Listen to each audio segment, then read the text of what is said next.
Olá, amigos mestres do podcast.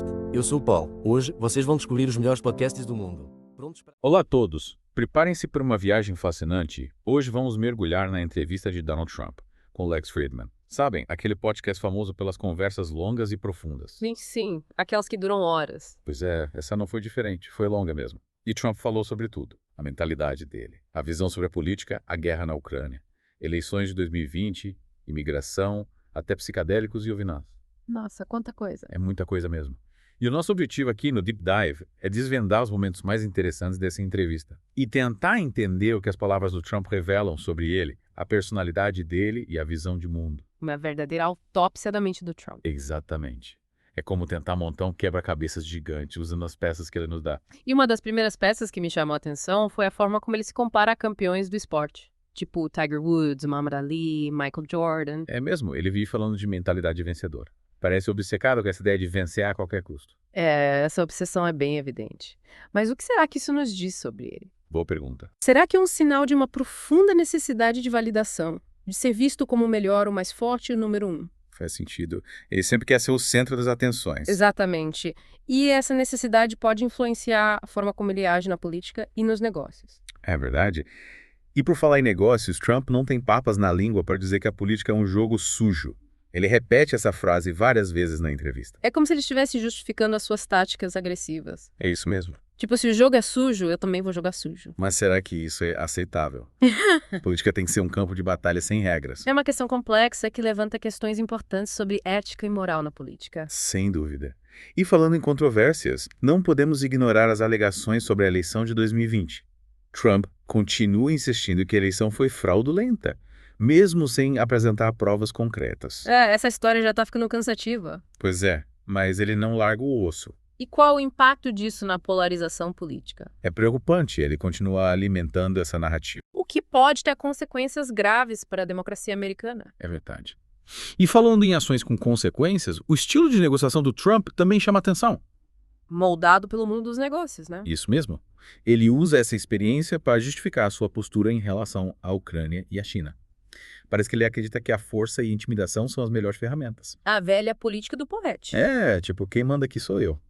Mas será que essa estratégia é eficaz no cenário internacional? E a diplomacia exige mais do que ameaças e pressões, né? Exatamente. É preciso construir pontes, negociar, encontrar soluções pacíficas. Será que o Trump está preparado para isso? Boa pergunta. E por falar em conflitos, não podemos deixar de abordar a postura rígida dele em relação à imigração. Ele vive falando do Eisenhower, dizendo que ele usava táticas enérgicas para controlar a imigração. Táticas enérgicas, tipo... Ele chega a dizer que o Eisenhower era cruel com os imigrantes. E ele menciona o Projeto 2025, um plano de grupos conservadores para remodelar o governo federal.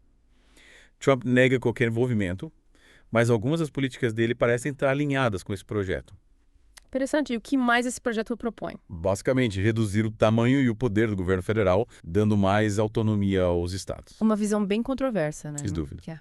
Mas, surpreendentemente, ele se mostra aberto à legalização da maconha. Sério.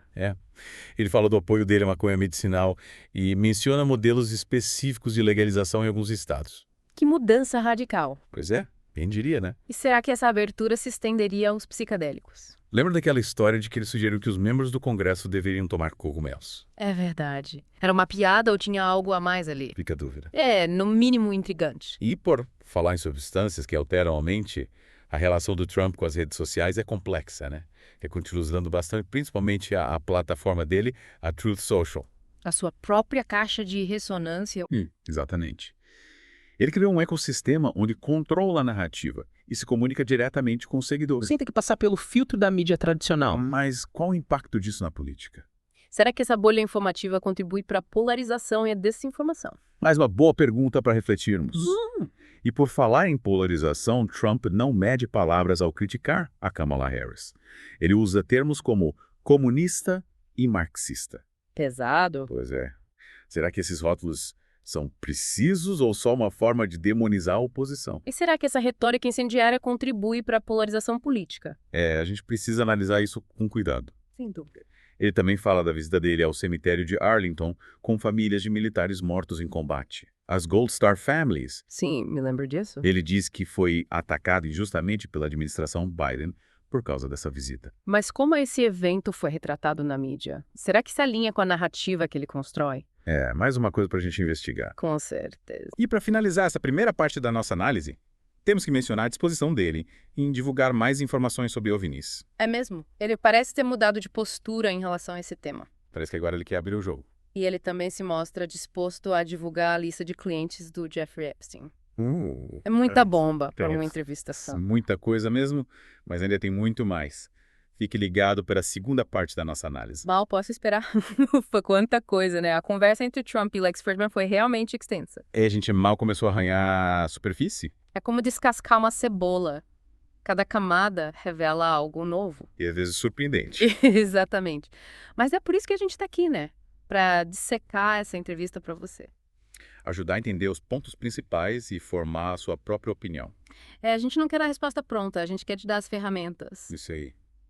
Queremos que você pense por si mesmo.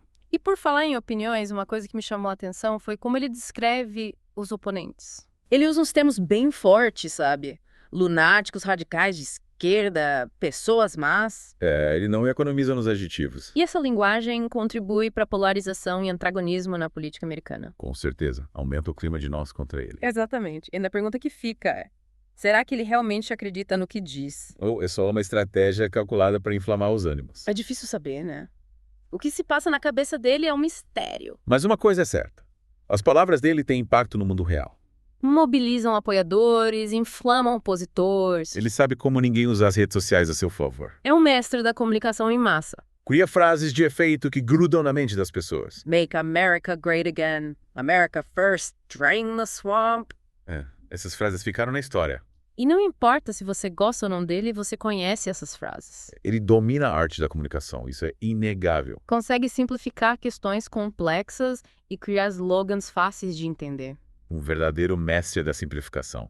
E não tem medo de usar a provocação, a ironia, até o humor. Ele sabe como gerar polêmica e dominar o ciclo noticioso. Se manter no centro das atenções, custe o que custar. Isso nos leva a uma pergunta fundamental. Será que ele é um produto da mídia ou a mídia é um produto dele? É uma relação complicada, né? Uma relação de amor e ódio, De dependência mútua. eu diria. Ele precisa da mídia tanto quanto a mídia precisa dele. Faz sentido. Voltando à entrevista, outro ponto que me intrigou foi a abertura dele para a reforma do sistema judicial americano. Ele fala de penas mais duras, inclusive pena de morte.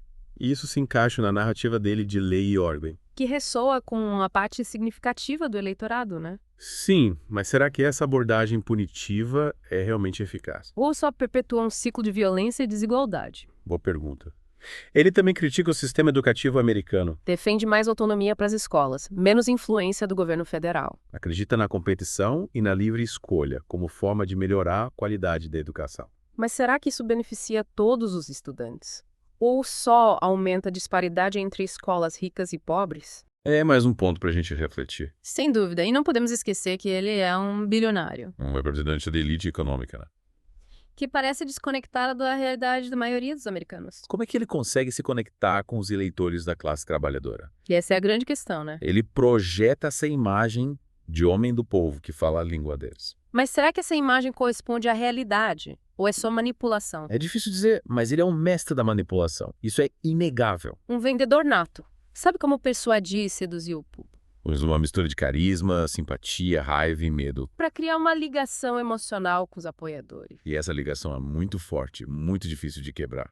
Os apoiadores dele parecem dispostos a ignorar tudo, Os defeitos, as contradições, até as mentiras. porque acreditam que ele está lutando por eles. Que ele é a única esperança. É uma crença cega que pode ser perigosa. E a postura dele em relação à China. Uma hora ele admira o poder econômico deles, outra hora critica a competição desleal, Ele impôs tarifas e iniciou uma guerra comercial. acusou a China de roubar a propriedade intelectual É americana, uma relação complexa, cheia de altos e baixos. marcada por interesses econômicos e geopolíticos, Ele parece acreditar que a China é uma ameaça existencial para os Estados Unidos. que precisa ser confrontada e contida. Mas será que essa abordagem agressiva é a mais eficaz? Corre o risco de gerar um conflito ainda mais grave. É mais uma questão para a gente analisar. E a Rússia? A relação dele com o Putin é um mistério, né? Uma hora ele admira, outra hora desconfia. Ele tentou melhorar as relações, mas também impôs sanções. Criticou o comportamento agressivo da Rússia na Ucrânia, É outra relação complexa e ambígua. que desafia as categorias tradicionais da política externa americana. E Trump é um enigma, né? Um homem cheio de contradições, Capaz de dizer coisas brilhantes e absurdas no mesmo discurso. de tomar decisões geniais e desastrosas na mesma semana. Essa imprevisibilidade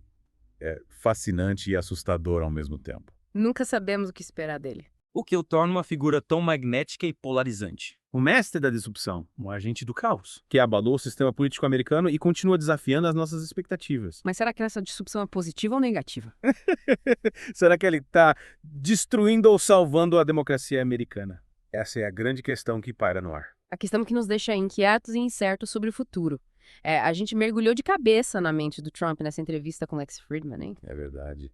E olha, exploramos tanta coisa, a mentalidade dele, as visões, as polêmicas. Desde a obsessão por vencer até as alegações sobre as eleições de 2020, sem esquecer a imigração. E tentamos entender, né? Quem é esse cara, o que ele quer. Uma das figuras mais controversas e influentes do nosso tempo, sem dúvida. E o que me fascina é como ele usa a linguagem, é um mestre da comunicação. Verdade. Parece um artista da persuasão. As palavras dele têm um poder. Conseguem inflamar paixões, provocar reações, mobilizar multidões. Ele sabe usar as palavras a favor dele, construindo narrativas. Narrativas que ressoam com as ansiedades e frustrações de uma parte da sociedade, né? Exato. E ele cria uns slogans. Que grudam na mente. Make America great again! America first!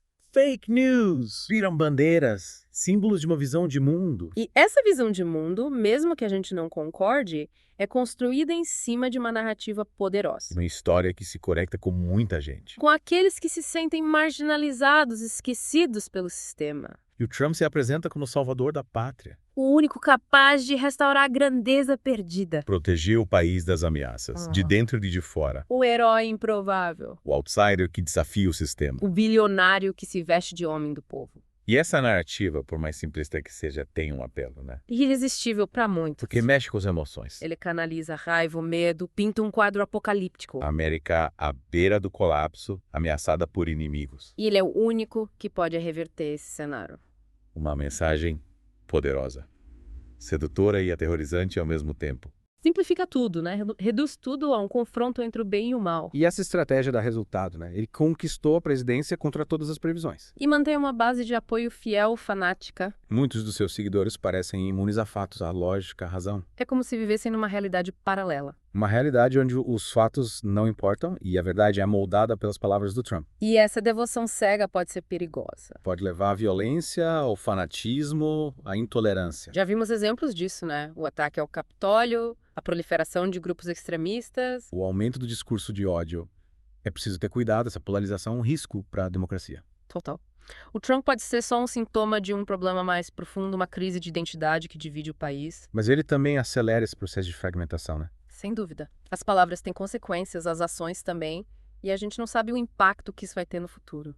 Por isso é tão importante analisar o discurso dele, desconstruir as narrativas, questionar as motivações. Não podemos nos deixar seduzir pela retórica, nem entregar ao medo e à raiva.